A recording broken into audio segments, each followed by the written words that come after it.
Hey again everyone, welcome back again to Bitcoin Update. Hopefully you guys healthy and ready to digest all the information yang akan saya inform per update hari ini.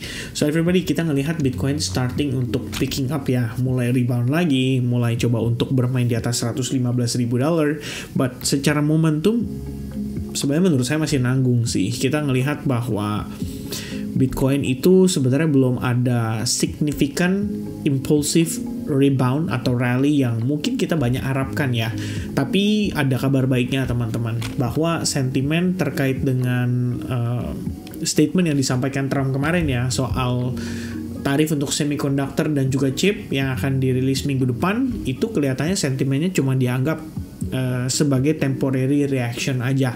Karena hari ini market itu kelihatannya lebih respect atau lebih lebih reacting, terutama untuk US equity ya, terhadap earning season yang rata-rata masih di atas daripada ekspektasi. Artinya nunjukin kalau kondisi ekonomi di sana masih oke. Ya, di sini ada beberapa poin yang mungkin akan kita highlight ya, seperti earning season menunjukkan kalau ada optimisme pasar lah ya untuk mendorong US equity kembali rebound dan kembali bullish gitu. Karena kita ngelihat hari ini bukan cuman Bitcoin aja ya yang istilahnya dia naik gitu kan, tapi kita bisa ngecek dari S&P 500 itu juga sama-sama naik gitu. Starting dari New York Open itu sempat ada volatilitas kayak biasa, tapi kemudian during New York itu kita ngelihat dia naik by 0,74%. Ini untuk si S&P 500, and I think technically kita retesting ke zona level yang sangat krusial, yaitu di order block ini, dan respon dengan cukup baik ya. Dari atas sih kita nggak bisa bilang ini kayak totally bullish, tapi biasanya kalau dari yang udah after adanya big correction seperti ini untuk S&P 500 sih lumayan ya, 3,5% tuh udah lumayan dengan harga saat ini gitu. Biasanya sih bisa disambut dengan next rally ya, lebih kurangnya. Dan untuk Nasdaq sendiri juga sama. Kalau kita lihat setelah kemarin kena dampak dari statement seputar tarif untuk semiconductor dan Nvidia atau chip gitu ya, kelihatannya dia bisa recover lagi dengan cukup baik. Bahkan per hari ini kita udah creating new structure. Nah, kalau kita mengacu pada Elliott Wave Theory aja, sebenarnya memang bisa sih di sini jadi ABC doang teman-teman, dan akhirnya turun lagi gitu ya. Jadi kita ngelihat kayak gini, baru dia drop lagi, dan next dropnya itu mungkin bisa create lower low. Cuman kalau kita lihat dari segi sentimen, dari bagaimana sebenarnya hari ini kan ada obrolan juga ya. Jadi kalau kalian lihat itu dari berita terupdate, Rusia itu kelihatannya pokoknya udah mulai ada progres lah ya terkait dengan obrolan seputar ya Rusia dan Ukraine gitu. So technically kita bisa bilang ini adalah kondisi geopolitik yang sudah kembali tenang ya. Mungkin itu satu faktor yang kita perlu perhatikan untuk saat ini. Dan kemudian dari ancaman tarif sebenarnya saya ngelihat nggak terlalu gimana banget ya. Kayaknya market udah nggak terlalu khawatir gitu. Sebenarnya satu sisi tetap bisa mempengaruhi ekonomi, tapi kita ngelihatnya market ini somehow udah mulai kehilangan kepercayaan kalau Trump itu akan bener-bener menerapkan tarif ya. Mungkin rata-rata hanya gertakan aja sampai akhirnya mungkin nanti ada statement yang benar-benar clear kalau tarif itu benar-benar diterapkan, baru saya rasa itu bisa jadi katalis untuk next market correction ya. Itu yang kita perlu antisipasi untuk saat ini. Nah, dari segi fear and greed akhirnya kita balik ke netral, dan itu kabar baik ya, karena kita netral itu di harga 115 ribuan teman-teman ya. Ini buat saya pribadi, saya anggap ini adalah sebuah kondisi yang justru sebenarnya malah relatively good ya, atau kita bilang ini potentially bullish gitu. Cuman ya of course dalam prosesnya nggak mungkin langsung juga seketika market itu responsif dan langsung straight bullish gitu ya. Kita tetap akan ngeliat ada volatilitas, tetap akan ada yang namanya progress di mana market itu akan membutuhkan beberapa manuver-manuver untuk mengumpulkan lebih banyak likuiditas ya. Yang setahu saya saat ini dari segi ETF juga masih outflow. Ini so far udah hari keempat, dan kalau kita lihat mungkin tren ini bisa jadi patah nih hari ini ya. Kalau misalnya kita besok lihat nih jam 11 itu setahu saya untuk BlackRock yang terakhir ngasih report, kalau ternyata di sini udah benar-benar dalam keadaan yang relatif masuk lagi, ada inflow lagi, itu aja sebenarnya demand-nya udah bisa ke build up lagi. Jadi kayak pelan-pelan market akan start ngelihat ini as a good opportunity untuk bisa rebound lagi gitu. Dan akhirnya I think volume pasar akan kembali picking up, market akan kembali masuk lagi, open interest akan naik lagi, dan ya you know lah artinya nextnya gimana gitu ya guys. But anyway, di luar dari kondisi tersebut ya, saya cuma mau stating clear aja biar teman-teman paham. Saya bukannya dual bias ya guys, tapi kita memahami bahwa kondisi kita saat ini itu memang in between gitu kan, antara kita ngelihat di sini ABC corrective wave untuk dia retrace further ke harga yang lebih rendah, or proses pullbacknya udah selesai gitu ya. Nah kalau kita lihat dari sejarahnya atau dari historical yang terjadi pada pergerakan Bitcoin, gak sekali dua kali kok dia ngalamin kondisi kayak gitu. Jadi kita ngelihat bahwa wah ini dia nih besok akan naik lagi gitu. Ternyata enggak ya, kita ngelihat ada koreksi lagi. Wah ini dia nih kayaknya bakal naik nih. Ternyata koreksi lagi. Ini naik nih, koreksi lagi gitu. Jadi kita ngelihat ya bahwa Bitcoin itu gak mungkin yang namanya hanya single pullback ya, kecuali trennya itu kuat banget. Contoh misalkan pada saat bulan April ya di 2025, setelah akhirnya Trump memberikan pengumuman tuh pada saat itu kalau dia memberhentikan penerapan tarif selama 90 hari untuk negosiasi. Dan itu katalis positif, baru bisa ini ngangkat harga kayak begini. Nah sekarang apakah kita punya cukup katalis positif untuk mendorong harga langsung tembus ke harga yang lebih tinggi? Ya jawabannya belum ada. Ya, kalau kalian cek economic calendar this week aja itu sebenarnya beritanya kecil banget guys ya. Maksudnya nggak terlalu impactful banget. Paling kayak tadi malam ISM non-manufacturing PMI, ya obviously ini bakal good banget buat ya kita bisa bilang bad for US dollar lah ya di sini. Tapi di luar dari itu rata-rata masih oke, masih fine gitu. Cuma satu yang negatif, sisanya masih positif gitu kan. Kalau kita move on ke kondisi berikutnya, dimana kita bisa lihat yang besok-besok ya, di hari Rabu tuh udah nggak ada berita. Sorry kok hari Rabu nggak ada berita ya guys ya. Ini saya salah lihat ya. Ini yang tadi Selasa. Untuk hari Rabu, hari ini news eventnya adalah S&P Global Construction PMI. Nah yang ini mungkin lumayan lah parah ya, karena kita ngeliat 48,9 ke 44,3. Artinya ada yang namanya further contraction dan menyebabkan dolar indeks hari ini mengalami retracement sekitar 0,6%. Didukung dengan euro yang juga lagi menguat. Dan ini sebenarnya efek dari minggu lalu sih. Jadi bawaan lah kalau saya ngelihatnya gitu ya. Nah, hari Kamis yang paling krusialnya itu adalah Bank of England akan melakukan yang namanya ya kebijakan ya untuk interest rate decision gitu. Jadi kita ngelihat ini adalah satu dorongan untuk membantu global liquidity kembali rebound, kembali naik, kembali bisa bergerak ke range yang lebih tinggi. So technically kalau kita lihat kayak gini, sebenarnya sentimennya masih fine-fine aja. Tapi ini pun nggak cukup. Kita tahu yang kita butuhkan itu adalah US dollar kan. Punya decision interest rate dan kemungkinan rate cut pada September mendatang. Nah, jadi kalau kayak gitu gimana gitu, ya kan? Sebenarnya kalau saya ngelihatnya dengan kondisi seperti itu aja kita udah bisa ada bayangan. Kalau market lumayan besar probabilitasnya hanya akan konsolidasi dulu di range ini gitu. Ya paling enggak kita nggak bisa expecting dia testing 117.000 itu untuk target short termnya. Tapi untuk bagaimana long termnya, saya merasa kita butuh informasi next week. Next week itu yang harus diperhatikan adalah inflation report. That's gonna be another 50-50 sih, karena berdasarkan pengalaman yang saya udah rasakan langsung ya, kadang-kadang PPI, CPI dianggap serius, kadang-kadang market biasa-biasa aja gitu. Ya tapi saya rasa CPI kali ini akan pengaruh ya. Sebab apa? Sebab kita udah lihat juga dari segi pemangkasan probabilitas pemangkasan suku bunga atau decision interest rate yang berikutnya itu lumayan tinggi guys angkanya untuk terjadi pemangkasan, atau bahkan bisa dibilang udah hampir pasti nih. ya memang sih masih 40 hari, jadi anything can happen gitu kan. Tapi kalau lihat dari kondisi kayak begini, ya of course itu CPI minggu depan akan sangat krusial sekali. Apalagi kalau misalnya angkanya tuh sampai di bawah forecast gitu ya, atau di bawah ekspektasi. Jadi orang akan semakin yakin kalau inflasi itu terkendali, maka sebenarnya interest rate nggak perlu setinggi ini gitu. Hanya tinggal menunggu momen-momen pemangkasannya, dan itu di bulan September. Tapi ada pun momen yang bisa lebih singkat, lebih awal, yaitu Jackson Hole Symposium yang kita udah bahas pada saat live streaming. Kira-kira seperti itu alurnya teman-teman, boleh dipersiapkan.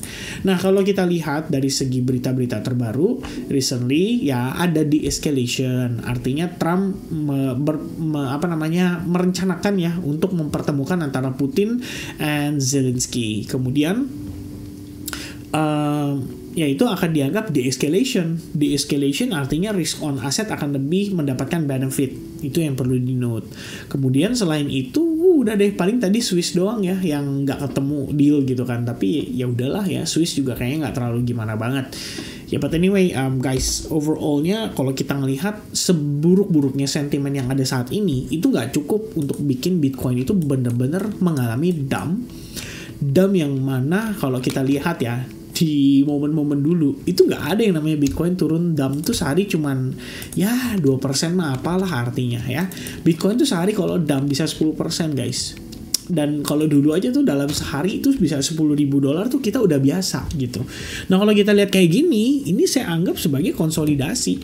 Gak salah gitu kan, karena memang kita ngelihat juga walaupun dia pelan-pelan naik nih ya, ngikutin S&P 500, ngikutin Nasdaq.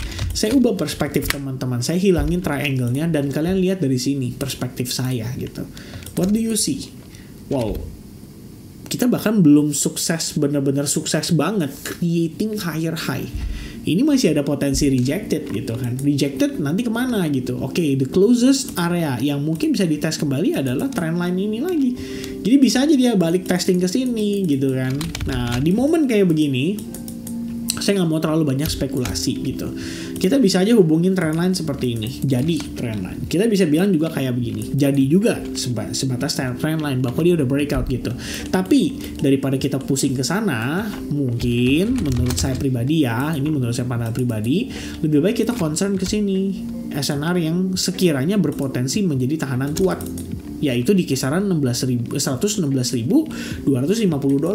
Itu batasan atas tuh ya. Kalau teman-teman pakai Fibonacci, dari internal structure aja level Fibonacci yang bisa dites itu adalah di 0,79% di 117.400 dengan ekspektasi confluence dengan yang namanya fair value gap.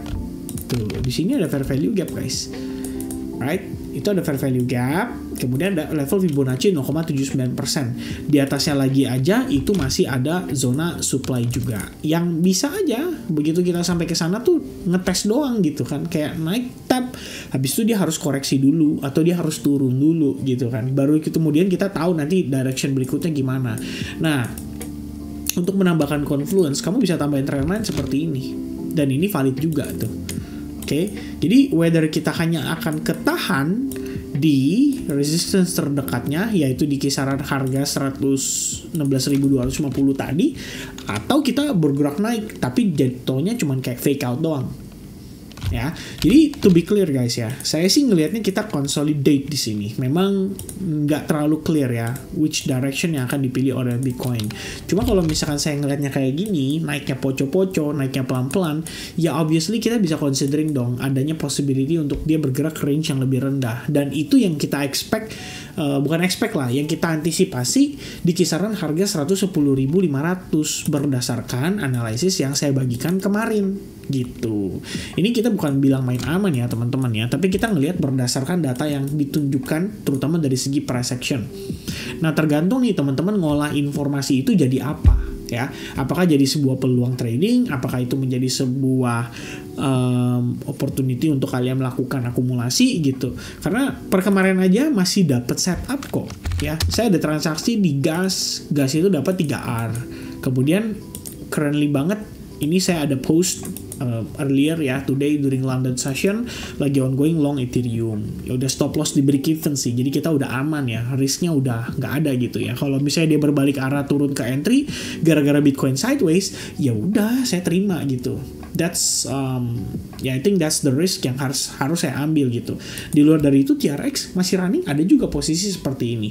Jadi kita tetap objektif melihat market walaupun kita ngelihat dia consolidate, tapi bagi saya nih ya, kalau lihat internalnya itu bisa diutilize. Nah, dari internalnya itu kan bagaimana interpretasi teman-teman. Oke, katakanlah oh iya nih, memang market bisa jadi kena rejection di zona itu.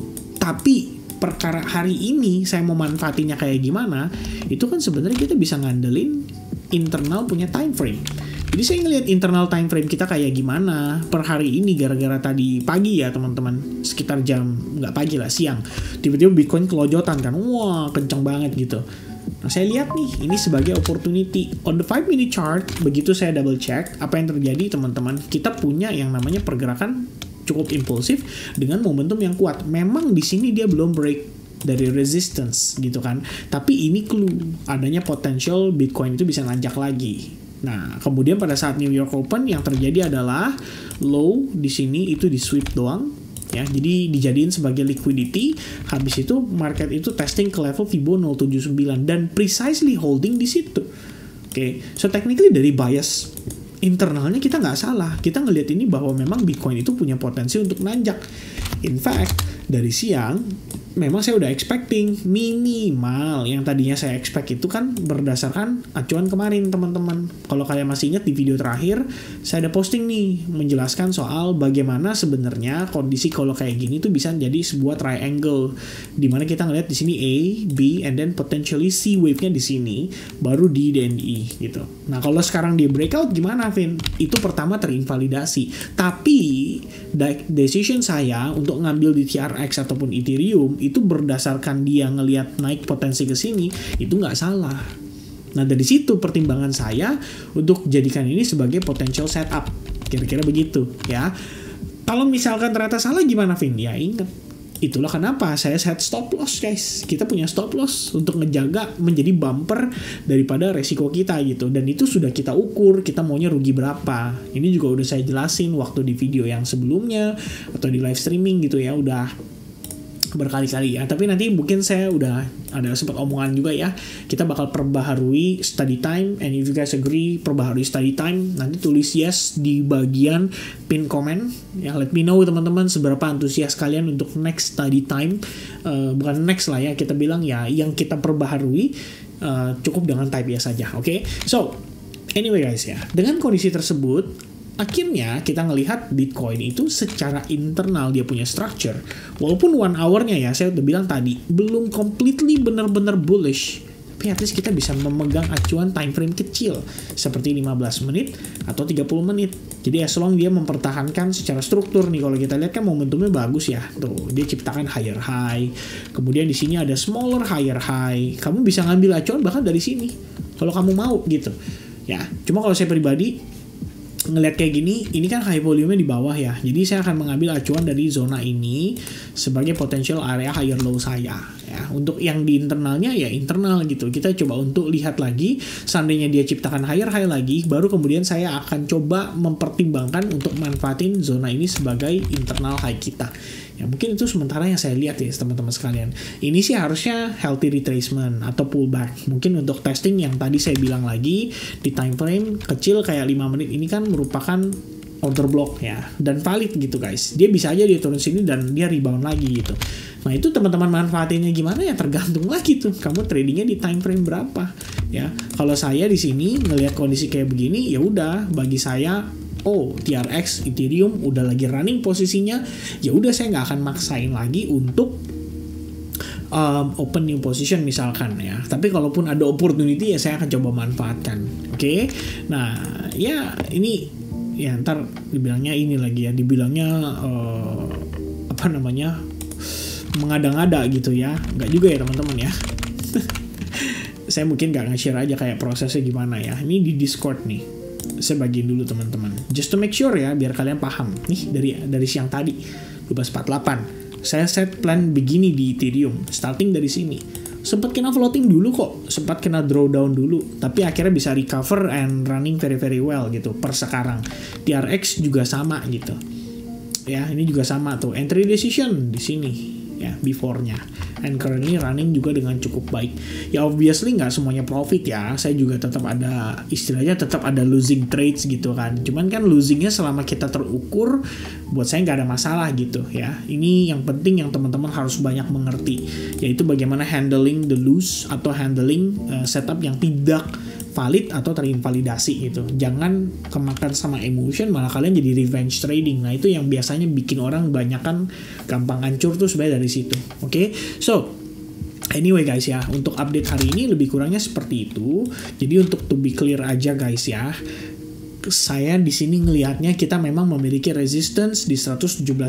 Artinya in the short term kalau kita bisa ngelihat Bitcoin nanjak, that's gonna be the first target yang akan di-achieve per dia mencapai target di level tersebut. Apa yang terjadi berikutnya? Is it gonna be rejected? Is it gonna be ya malah U-turn, reversal, dan dia malah turun jauh? Nah dari situ kita baru memanfaatkan kembali kira-kira decision kita nanti seperti apa berdasarkan reaksi pasar. Kita follow market, bukan kita coba untuk nebak marketnya seperti apa. Ya, kira-kira kalau dari saya seperti itu. Jadi untuk lebih jelas sekali lagi saya tekankan, as long Bitcoin internal structure-nya relatively bullish, kita bisa follow up. Kita lihat dulu sampai mana nih ya next stop-nya di zona yang tadi saya sebutin. Sekali lagi saya sebutin, resistance-nya di 116.200, that's gonna be the closest one gara-gara di sini merupakan SNR-nya, dan di atasnya itu ada di 117.300 merupakan area fair value gap. That's it. Oke. So far so good sih. Jadi ya udahlah, kita lihat dulu teman-teman progresnya gimana. Apalagi kemarin ini kalau kalian lihat ya, ini news related nih, gara-gara yang chip kemarin sama semiconductor udah di over, istilahnya udah di overtake sama pergerakan Bitcoin hari ini. Is it good? Ya obviously lah ya. Itu yang makanya saya merasa harusnya sih ada cukup tenaga ya untuk dorong dia ke harga lebih tinggi lagi, dan probably hari ini bisa aja ETF udah mulai inflow. Itu sih pandangan saya teman-teman. But let's see ya guys later.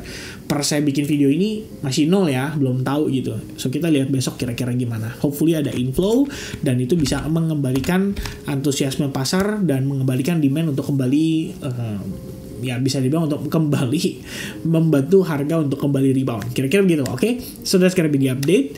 Thank you very much for watching. God bless everyone. See you guys again in the next update guys. Cheers, bye-bye.